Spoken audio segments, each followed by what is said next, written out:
Hi guys, welcome back to the channel. Thanks for tuning in. Well, hopefully you've been enjoying the videos that I've been putting up. I've actually been busy on the Beetle, so let me show you what I've been up to.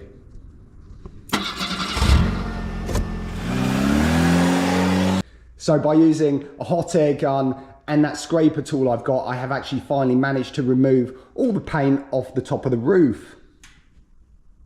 And the rear section around the vent, I've actually managed to clean it up quite nicely, pretty much using the wire wheel on the grinder, and that's come out pretty good. The areas on the inside which are pain in the to get to, I'll probably be using the handheld shot blaster just to get in there, and then I'll make a tool just to clean up those areas inside. So after stripping off all that scuzzy paint, I have actually managed to uncover a couple of areas of repair, but to be honest, there's really not that much going on. There's a couple of areas like here where there's a hole and it's quite rusty, so we'll just have to make a repair section, but other areas are actually just scuzzy.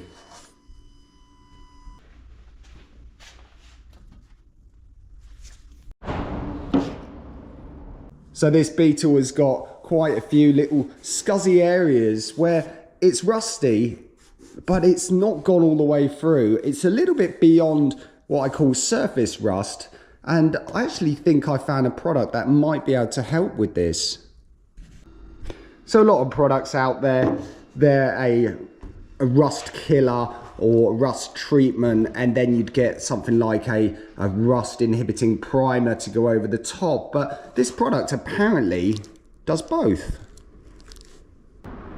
So what I should be able to do with this product is just clean up the area, you paint it on, but apparently it treats the rust and it's got an overpaintable primer as well. So I'd be looking forward to see how this works. So while I was in the mood of stripping tons of paint, I've also done this rear quarter panel as well. And also the front quarter panel. So I really feel like I'm moving on with the exterior of the car, but the next dilemma is the interior.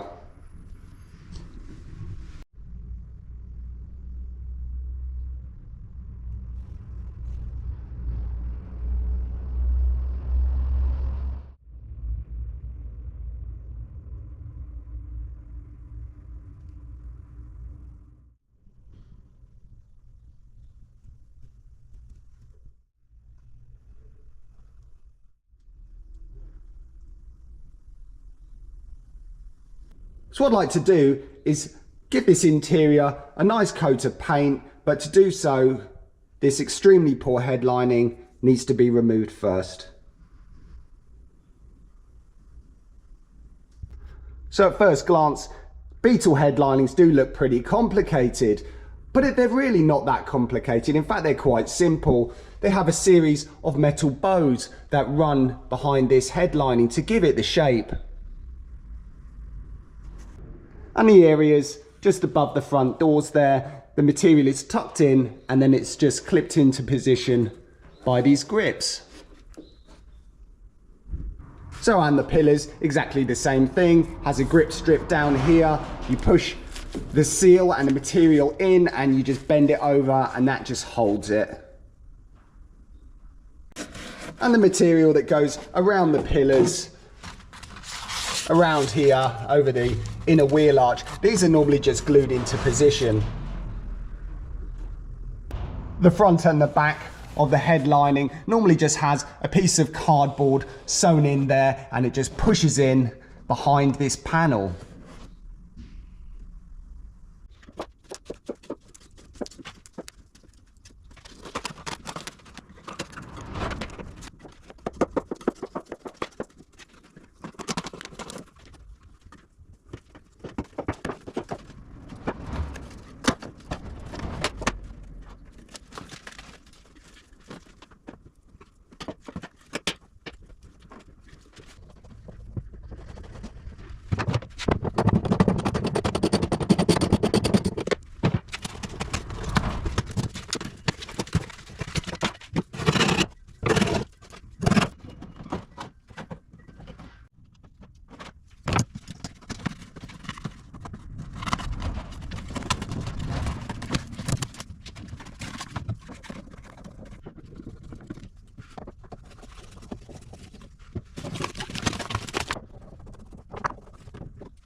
So now the old headlining's removed, we can really see what's going on. So on the pillars, you can see that these are the little grippy bits that I was talking about. Up here, well, they've actually rotted away. So what I'm gonna have to do is put some kind of repair section in here. Maybe we can remake these little clips. They are quite important. Sometimes what happens is the door does touch this rubber part that's attached to it and it can actually pull it, so you'll be forever trying to push it back into position if it doesn't have the correct grips on there. And it's a pretty similar story on the other side. You can see here where there has been some kind of moisture build up where the soundproofing is, and it has actually rotted these clips out. So yeah, another repair needed down here. And as far as the actual roof is concerned, that may actually look like rust. It's actually glue. So what I can do is remove all the glue and hopefully put a nice coat of paint up there just to protect it. So, no real horror stories up there. Next thing I'm going to do is tackle down here. I'm going to finish off removing some of this soundproofing of the inner wheel arch tubs. We'll get rid of that just to see how bad this rust is. I mean, to be honest, it does look like it's only on the surface, but you never know what's hiding under here. Also, somebody has made the effort of nicely painting this area in a thick layer of red oxide paint. Probably the same guy that's done those bits on the chassis. And it is actually hiding some scuzz under there. I don't know how rusty this is. As well as that, has some holes and screws in there, which I would like to delete. I don't need those, so I'm going to get rid of those as well. And also, there's a bit of soundproofing up here that needs to be removed.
So I've just sanded back this area here on the boot floor, and to be honest, I'm quite surprised. Although there is some rust at some point, and somebody, I'm going to call him Mr. Red Oxide Man, has actually coated it, and it stopped. It doesn't seem to be rotten, it's just scuzzy.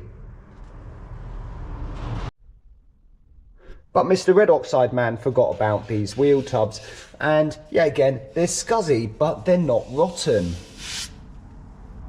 And on this wheel tub, there is a tiny little hole there. And what I did is I've just opened it out, just so I can plug weld it.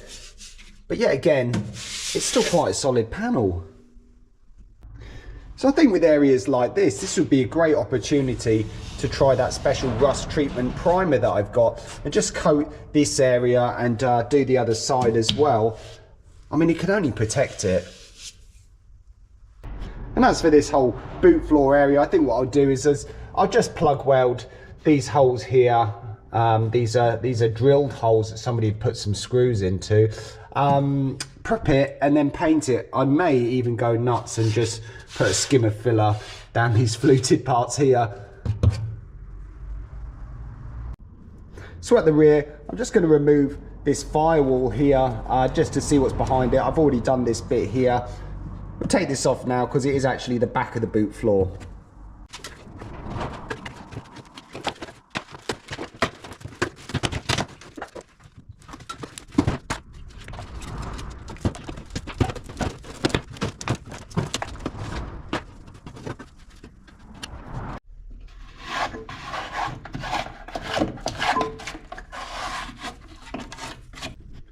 So now that rear firewall has been removed, I can really see what's going on, and to be honest, it's not a lot.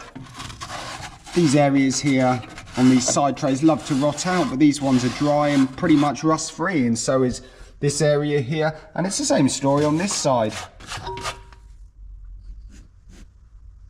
So around the engine, there's an engine bay seal here. It's a rubber flap that kind of sits inside a groove, and this is to separate the hot side from the underside of the vehicle, and the cool side is where you get the cold air.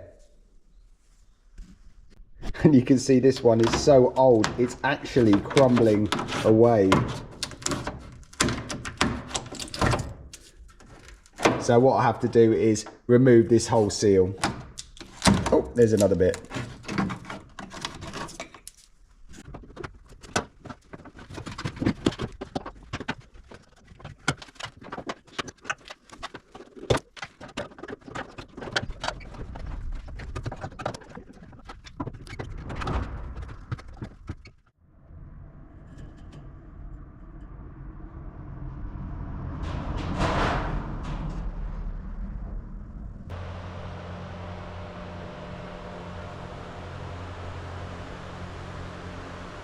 So something I would like to do is also paint the dash area, but to do so I will need to take the steering wheel, the clocks out, the stereo, switches, glove box lid, etc.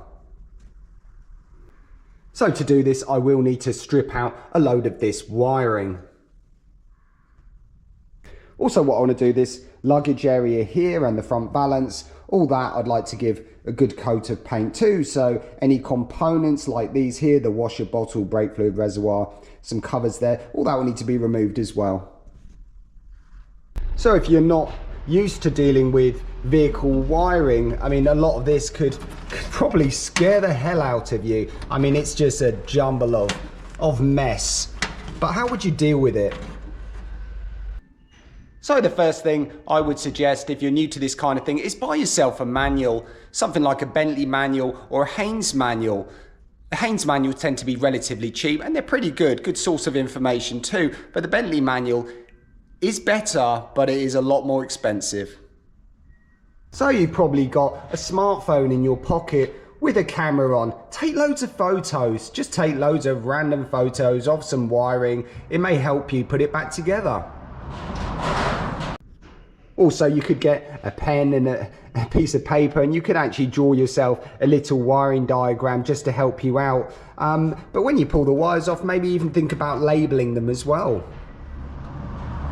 Another thing that's worth mentioning with these older cars is that you've got to appreciate that a lot of people have been in there before, and you'll end up with something like this here, for example. This whole bunch of wiring that's just kind of, well, it's not factory, it's not original. Somebody has actually added chunks of wiring, and over the years, like this one here, they've I don't know what they've done. They've actually twisted the wires together here. That's not actually supposed to be here at all. That's actually for the interior light, but somebody's twisted a wire on there and just tucked it underneath this strap. You'll get a lot of this, and it's a lot of mess. So if you had a manual, you'd be able to work out what wiring is actually OE and what is definitely aftermarket.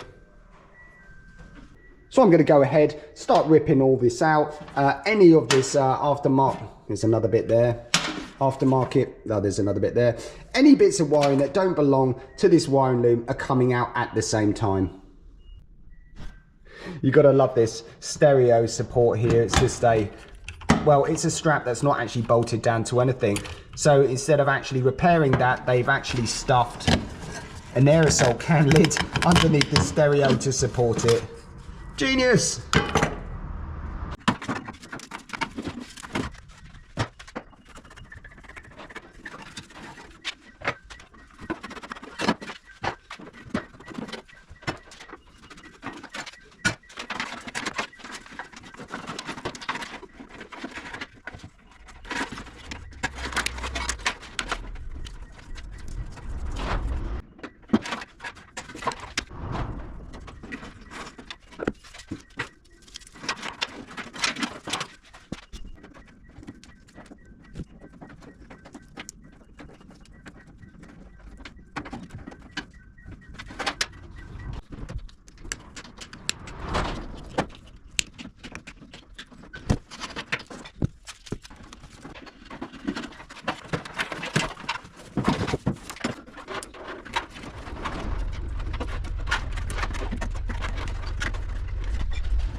So behind the knobs for the switches here, there's an aluminium bezel with two little cutouts, and there is actually a special bezel removing tool. I don't actually have one of these, so I'm going to be using some circlip pliers just to take these bezels off.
So that's all the wiring stripped out from this area, and to be honest, it's not too difficult. Unplugging and removing components is never difficult. It's putting it back together that can be tricky. So with all that stuff stripped out, we can really see what's going on. There's a couple of holes here that I need to plug weld. I suspect this is from an underdash stereo. There's also another hole up here, which probably was used for some kind of switch. There's a couple of areas down in the front valance here, like these here, the multiple drillings, that somebody's added a horn. So I'm gonna have to get rid of that as well. But as a whole, this car is in extremely good condition. As I said before, this bulkhead panel here, this one is absolutely solid, and normally they like to just rot away, and it's the same with the front balances. You can see in here, although there's a little bit of surface rust, there really isn't anything else.